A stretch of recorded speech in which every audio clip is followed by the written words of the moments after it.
ইসরায়েলের হাসপাতালে বোমা নিক্ষেপ করে যে ভয়ানক ভয়ঙ্কর ভুল করল ইরান, ইরানের হাতে কিছুতেই পারমাণবিক অস্ত্র দেওয়া যাবে না। একেবারে চাকর বাকর। পাকিস্তান হচ্ছে মার্কিন যুক্তরাষ্ট্রের চাকর বাকর, সেখানে রাষ্ট্রপ্রধানদের মানেই না। ইরান অনেক দিন ধরে মার্কিন যুক্তরাষ্ট্রের তালিকাতে রয়েছে, অনেকে বলছেন 1 নম্বর তালিকাতে রয়েছে। আর সেই পাকিস্তান যে মুখে বড় বড় কথা বলে, ইসলামের কথা বলে, যখন ইরান বেকায়দায় পড়েছে তখন সবার আগে পেছন থেকে ছুরিটা মেরেছে ওই পাকিস্তান। একটা দেশের রাষ্ট্রপ্রধান, প্রধানমন্ত্রী, রাষ্ট্রপতিকে হোয়াইট হাউসে ডাকার মানে হয়, কিন্তু সেনাবাহিনীর প্রধান তাকে কেন ডাকা হচ্ছে? তার কারণ এই সেনাবাহিনীর প্রধানকে গিয়ে নাকে খত দিয়ে বলে আসতে হয়েছে যে ইরানের যুদ্ধে আমরা কোনোভাবে থাকব না। আসলে ইরানও বেঈমান। এক সময় যারা ইরানের যুদ্ধে ইরানের পক্ষে গিয়েছিল, সুযোগ পেয়েই ছবল মারল ইরান। ইসরায়েলকে ঢুকিয়ে দিয়েছি, ইসরায়েল ঢুকেছে, এরপর দরকার হলে আমরা ঢুকবো, যা মারবো এবং ইরানের এদের বংশ পরম্পরায় এদের শাসন ক্ষমতা আমরা শেষ করে দেব, যেমন সাদ্দামের দিয়েছিল।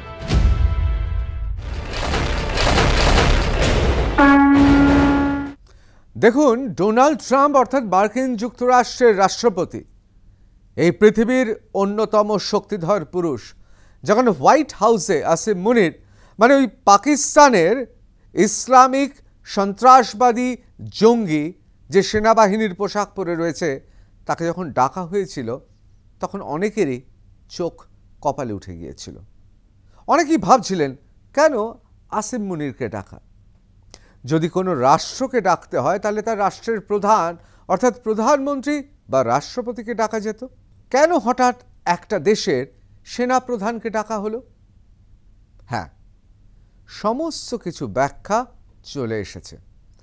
আমরা গত এপিসোডে আপনাদের একটা ব্যাখ্যা দেখিয়েছিলাম। অবশ্যই সেই ব্যাখ্যাটা অত্যন্ত গুরুত্বপূর্ণ, তার কারণ গোটা পৃথিবীতে এই মুহূর্তে দাদা একাই ডোনাল্ড ট্রাম্প। আর আসিম মুনির তিনি নাকি একেবারে সরাসরি বলে বসেছেন, হয়তো তেল মারতে বলে বসেছেন যে এখনই শান্তির জন্য নোবেল পুরস্কারের জন্য ডোনাল্ড ট্রাম্পের নাম যাওয়া উচিত।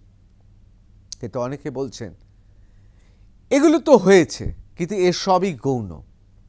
আসল মুখ্য বিষয়টা হচ্ছে পাকিস্তানের সেনাপ্রধানকে ডেকে মার্কিন যুক্তরাষ্ট্র বুঝিয়ে দিয়েছে ইরানের ব্যাপারে তাদের পেছন থেকেই ছুরি মারতে হবে, অর্থাৎ আরও একবার পাকিস্তানকে বেইমানি করতে হবে। আমি ঋতব্রত ভট্টাচার্য, শুরু করছি রণক্ষেত্র। আপনাদের যে কথা বলছিলাম যে পাকিস্তানের আরও একবার বেইমানি করতে হবে এবং বেইমানি করতে হবে আরও একটি মুসলিম প্রধান দেশের সঙ্গে। দেখুন, পাকিস্তান পেছন থেকে ছুরি মারতে ওস্তাদ। এমনভাবে ছুরি মারবে, এমনভাবে পাকিস্তান ছুরি মারবে যে তার যারা মিত্র শক্তি তারা যথাসময়ে টের পেয়ে যায় এবং পেয়ে যাবে পাকিস্তান কতটা বেইমান হতে পারে। এতক্ষণে অবশ্যই ইরান বুঝে গেছে পাকিস্তান বেইমানি করতে শুরু করেছে। যখনই ইসরায়েল আক্রমণ হানাতে শুরু করেছে ইরানের বুকে, ঠিক তখন কি করেছে পাকিস্তান? তাদের সীমান্ত সিল করে দিয়েছে, বন্ধ করে দিয়েছে, যাতে ইরান থেকে কেউ পাকিস্তানে চলে না আসতে পারে। এখন প্রশ্ন হচ্ছে, যুদ্ধ বাঁধার আগে তুমিও মুসলিম, আমিও মুসলিম, আমরা ভাই ভাই। ঠিক যখনই ইরানে ইসরায়েল হানা দিল, ঠিক তখনই সীমান্তটা বন্ধ করে দিয়েছে। এমনই ভীতু, কাপুরুষ আর বেঈমান পাকিস্তান। মুখে ইসলামের কথা বললেও ইরান যখন বিপদে পড়েছে তখন কিন্তু সে সরে দাঁড়িয়েছে, অর্থাৎ সে একেবারে ইউ টার্ন ঘুরে মার্কিন যুক্তরাষ্ট্রের কথা মতো যা যা করার তাই তাই করছে। সুতরাং আমরা জানি যে ইরানের সর্বোচ্চ ধর্মীয় নেতা খামেনি এই মুহূর্তে বুঝে গিয়েছেন যে পাকিস্তান আর তার সঙ্গে নেই, পাকিস্তান কোথায় আছে? চলে গেছে হোয়াইট হাউসে। দেখুন, একটা দেশের রাষ্ট্রপ্রধান, প্রধানমন্ত্রী, রাষ্ট্রপতিকে হোয়াইট হাউসে ডাকার মানে হয়, কিন্তু সেনাবাহিনীর প্রধান তাকে কেন ডাকা হচ্ছে?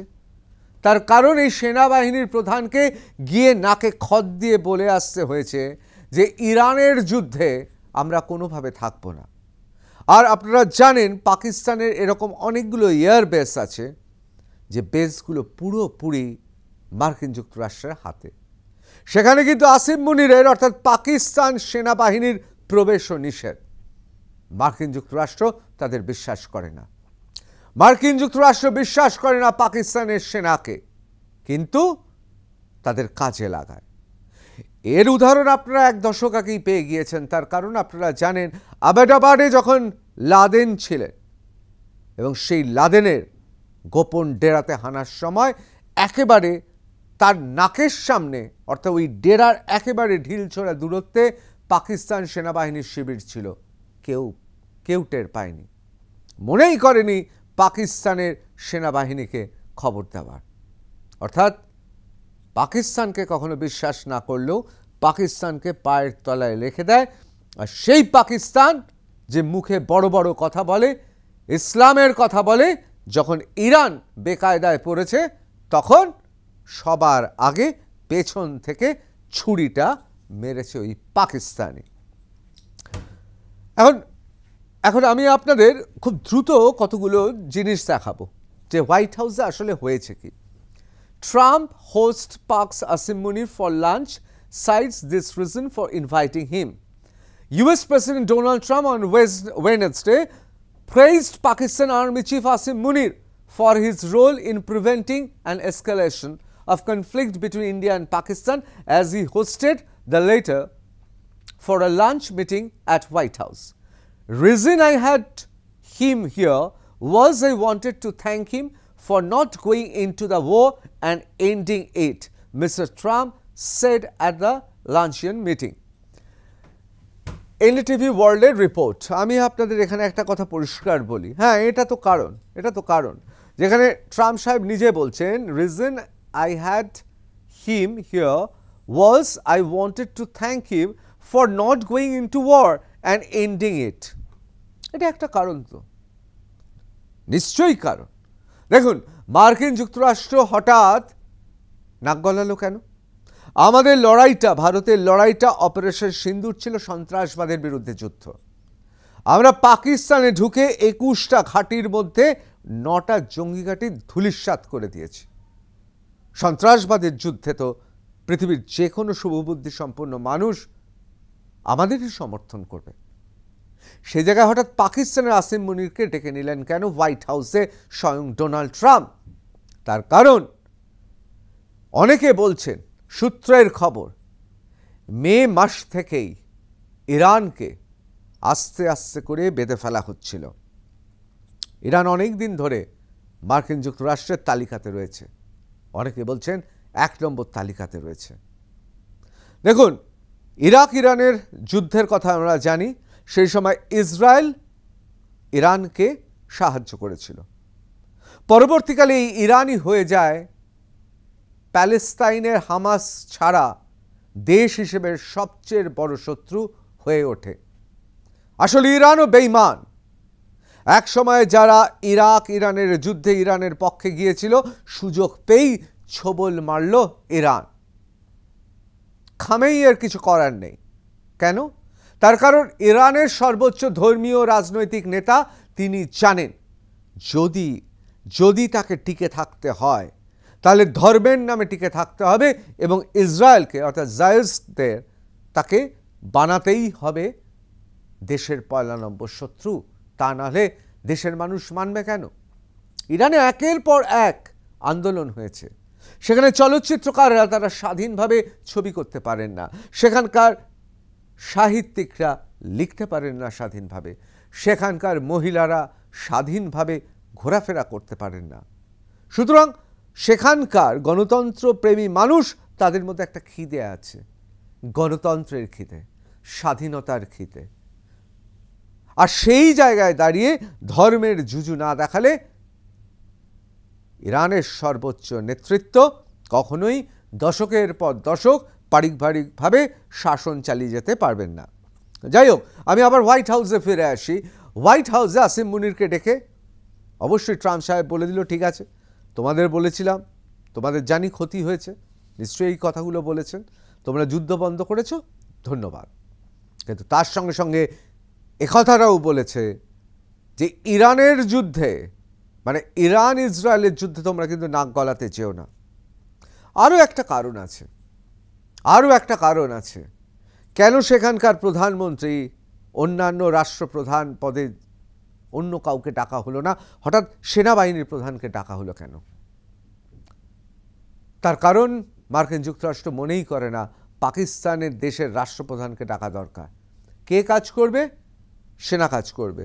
সেনাবাহিনীর প্রধানকে ডেকে নাও, একেবারে চাকর বাকর।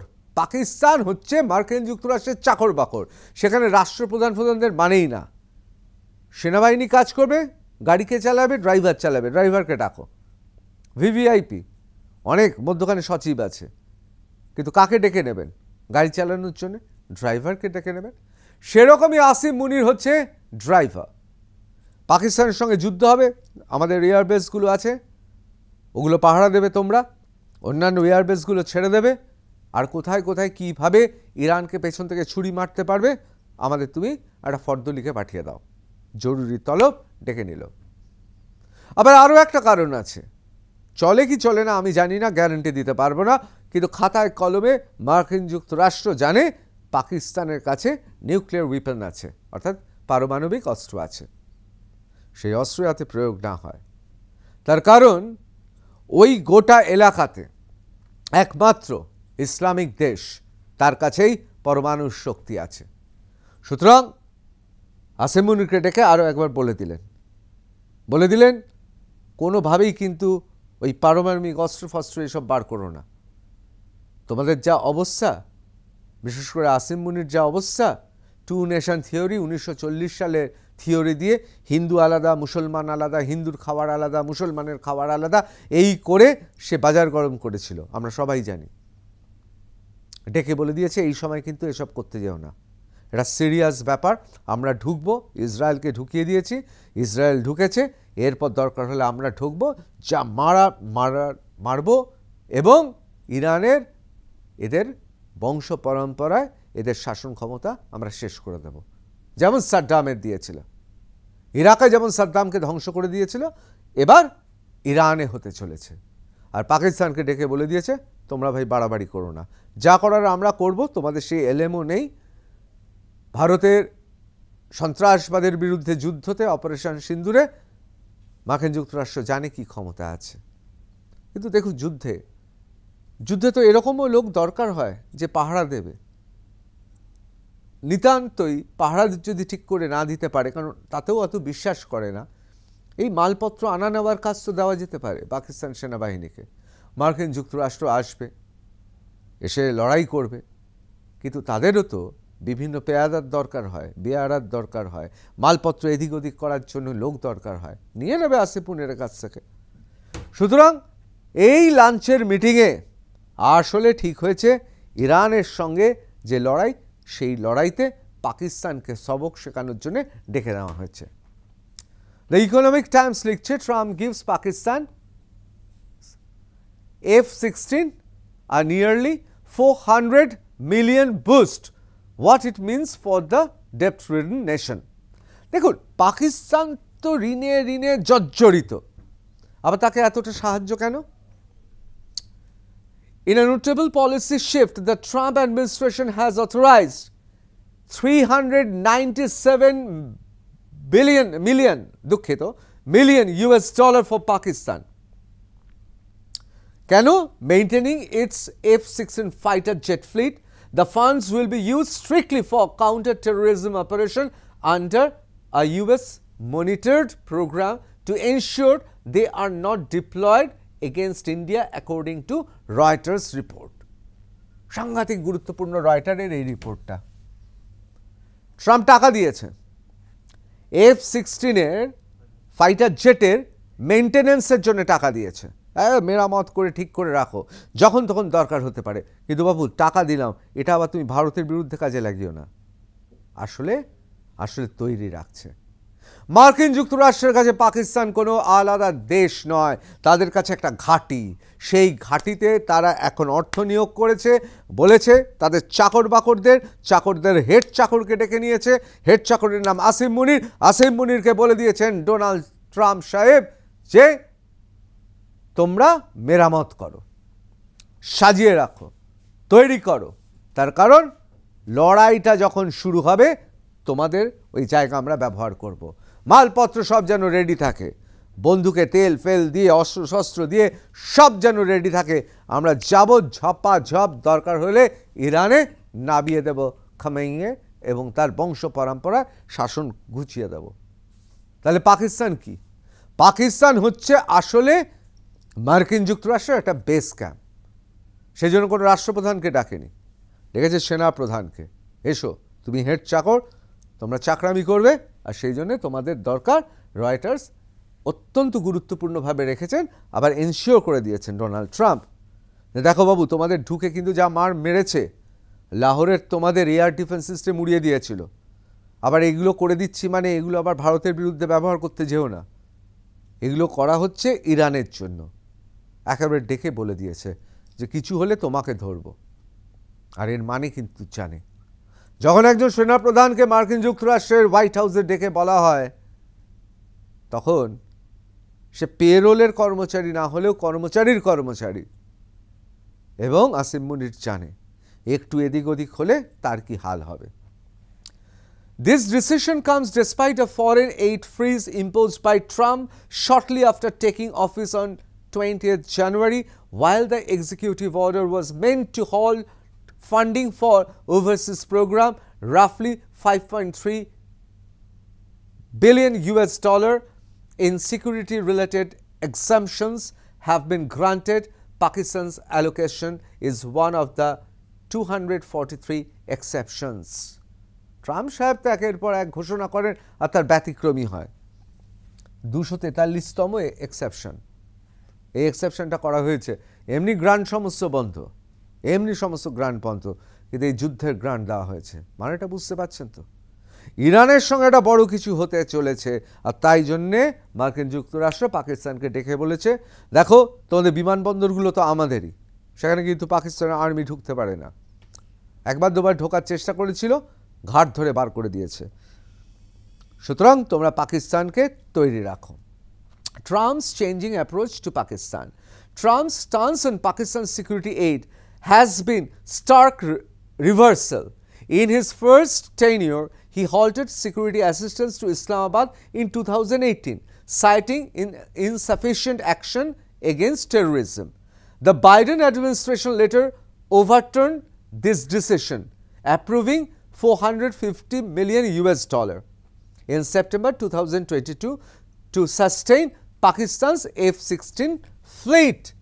আপনাদের বারবার করে বলছি, ডোনাল্ড ট্রাম্প আগেও সাহায্য করতে চায়নি, বলছি কি এদের দিয়ে কি হবে, টেরোরিজম বন্ধ করতে এরা কি করবে? ওখানে অ্যাবেদাবাদে তো স্বয়ং লাদেন লুকিয়েছিলেন, এদের দিয়ে সেটা সন্ত্রাসবাদের হাতুর ঘর, এদেরকে বন্ধ করতে দেব? দেখুন পৃথিবীতে এটা হয়, এমনকি মার্কিন যুক্তরাষ্ট্রের টেক্সাসেও হয়েছিলেন, আপনারা জানেন, যারা একসময় কাউবয় ছিলেন, সাংঘাতিক ডাকাত ছিলেন, তাদেরই শেরিফ করে দেওয়া হয়েছিল। কারণ একটা নীতি আছে, চোরকে যদি ওসি করে দেওয়া হয় তাহলে চুরি বন্ধ হয়ে যাবে, কারণ সে জানবে অন্য চোর কি কি করতে পারে। এগুলো সব পুরনো বস্তা পচা সমস্ত আমরা জানি উপায়, মোডাস অপারেন্ডি। সুতরাং ট্রাম্প তখন কিন্তু বন্ধ করে দিয়েছিলেন, কিন্তু বাইডেন এসে খুলে দিলেন এখন। এবং বাইডেনও কিন্তু F-16 ফ্লিট, অর্থাৎ F-16 ফ্লিট মানে পাকিস্তানের লোকজন এটা খুব যে চালাতে পারে তা নয়, কিন্তু গাড়ি তো রেডি রাখতে হবে। ইরানের সঙ্গে লড়াই হবে, পাকিস্তানের সমস্ত কিছু তৈরি করে দাঁড়িয়ে থাকবে, আসবে বলে ইয়েস ইয়েস স্যার জো হুকুম বলে জাহাপনা আপনি উঠুন, সমস্ত কিছু তৈরি করে রেখেছি। মানে একদম চাকর বাকর আর কি পাকিস্তান। এই চাকর বাকরকে দরকার ইরানের সঙ্গে লড়াইতে।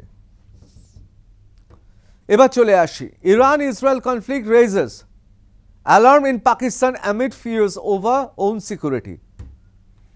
আপনাদের কি বলছিলাম, ইরানকে বলছে তোমার আমার ধর্ম এক, আমরা ইসলামে বিশ্বাস করি।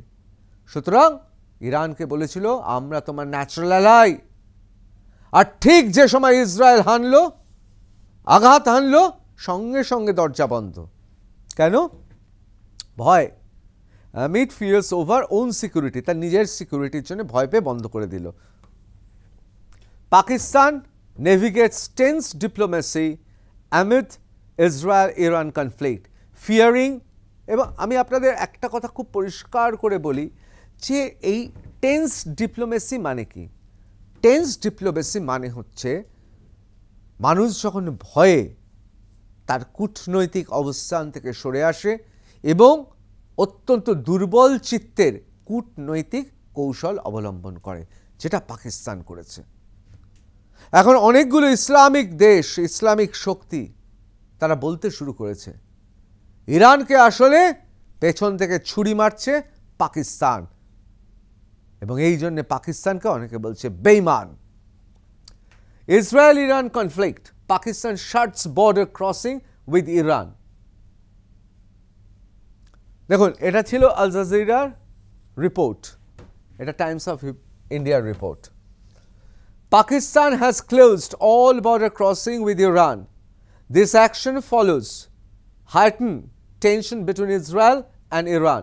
The border closure affects 5 districts in Balochistan. However, trade activities are not banned. Pakistani nationals can return from Iran. Around 200 Pakistani students are expected to cross the border. এই যে সেই বর্ডার, তারই প্রতিনিধিত্বমূলক ছবি পাকিস্তান এবং Iran. Pakistan has closed all its border crossing with neighboring Iran for an indefinite period, provincial officials said on Monday, as Israel and Iran trade intense strike and threaten further attacks. ভাবুন ইরানের এই সময়, দুঃখের সময়, যে ছুরিটা মারল সবচেয়ে জোরে পেছন থেকে, তার নাম হচ্ছে পাকিস্তান। দেখুন, কুকুরের লেজ কখনো সোজা হয় না, পাকিস্তান আসলে বেঈমান। Israel hospital hit by Iranian missile strike, ভয়ঙ্কর ভুল কাজ করলো। হসপিটালে বোমা বর্ষণ। A hospital in the Israel town of Beersheba has been hit as Iran fired a barrage of missiles at the country, with the conflict between two nations continuing into 7th day, অর্থাৎ যুদ্ধের 7ম দিনে। অনেকে বলছে বিরাট ভুল করলো এটা। Al Jazeera, BBC দেখাচ্ছিলাম আপনাদের, বিবিসি, এবার আল জাজিরা কি বলছে? Iran missiles hit South Israel, Iranian foreign minister to meet European officials. Iran launches missiles attack on southern Israel as conflict between regional adversaries enters 8th day. Iranian foreign minister Abbas Araghchi is scheduled to meet counterparts from France, Germany and United Kingdom in Geneva. জেনিভাতে তারা কাদের সঙ্গে বসছে? Germany, France এবং United kingdom, অর্থাৎ ব্রিটিশদের সঙ্গে বসছে। কিন্তু জেনে রাখুন, ব্রিটিশরা, ফরাসিরা, জার্মানরা কেউ সমর্থন করবে না।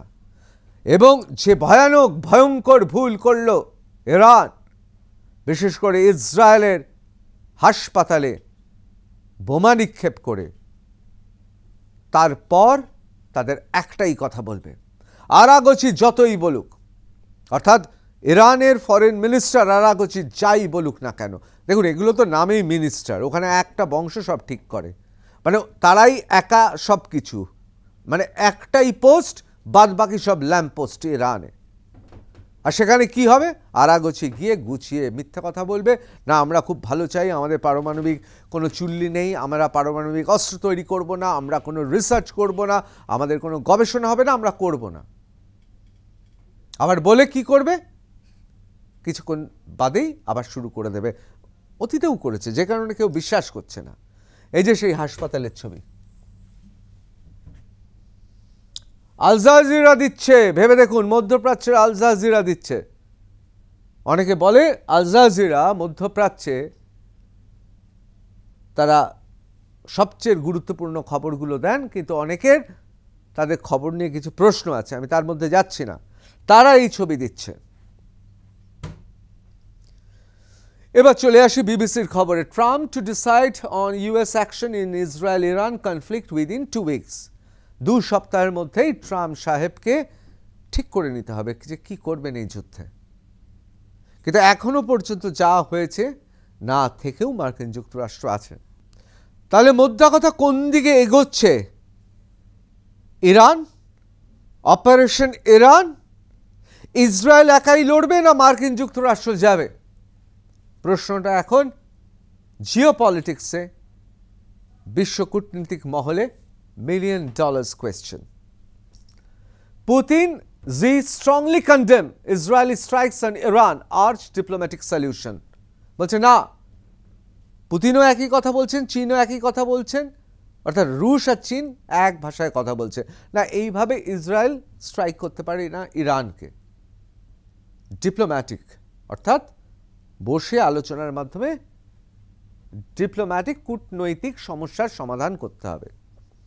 Israel has launched an unprecedented wave of strikes at Iran that prompted Tehran to respond with its own attacks with missiles and drones. অর্থাৎ ইসরায়েল যেভাবে আক্রমণ করেছে তাতে তেহরান বাধ্য হয়েছে তার রেসপন্ড করতে, এবং মিসাইল, ড্রোন সংঘর্ষ শুরু হয়ে গেছে এবং ইরান এবং ইসরায়েল যুদ্ধে রয়েছে। পুতিন বলেছেন, শি জিনপিং বলেছেন, একই ভাষায় কথা। Russian president Vladimir Putin and his Chinese counterpart Xi Jinping on Tuesday, June 19, 2025, strongly condemned Israeli attacks on Iran in a phone call and stressed the need for diplomatic solution. Moscow and Beijing said. Moscow এক কথা বলছে, বেইজিংও একটা কথা বলছে। এখন Donald Trump কি করবেন? এই ফোনটা পাওয়ার পর ডোনাল্ড ট্রাম্প 2 সপ্তাহের সময় চেয়েছেন। Trump to decide on US action in Israel, Iran conflict within 2 weeks. বিবিসির খবর। তাহলে কি কোথাও পুতিন আর শি জিনপিংয়ের কথায় কিছুটা পিছু হটছেন? ওয়াকিবহাল মনে করছেন, যারা বোঝেন তারা বলছেন না, এসবই কূটনীতির মারপ্যাচ। টেবিলে থাকবে কূটনীতি, আলোচনা চলবে, লড়াইয়ের ময়দানে লড়াই চলবে, যেমনটা চলছে ইউক্রেন আর রুশ আর ইউক্রেনে, যেমনটা চলছে পৃথিবীর অন্যান্য জায়গায়, ঠিক সেই রকমই লড়াই চলবে ময়দানে আর আলোচনা চলবে টেবিলে। যাই হোক না কেন, যেদিকেই এগোক না কেন, এ বিষয়ে সবাই একমত, ইরানের হাতে কিছুতেই পারমাণবিক অস্ত্র দেওয়া যাবে না। গোটা বিশ্ব জানে, একবার যদি পারমাণবিক অস্ত্র তাদের হাতে চলে আসে তাহলে ভয়ঙ্কর অনিশ্চয়তা আর শঙ্কা অপেক্ষা করছে গোটা পৃথিবীর জন্য। জয় হিন্দ।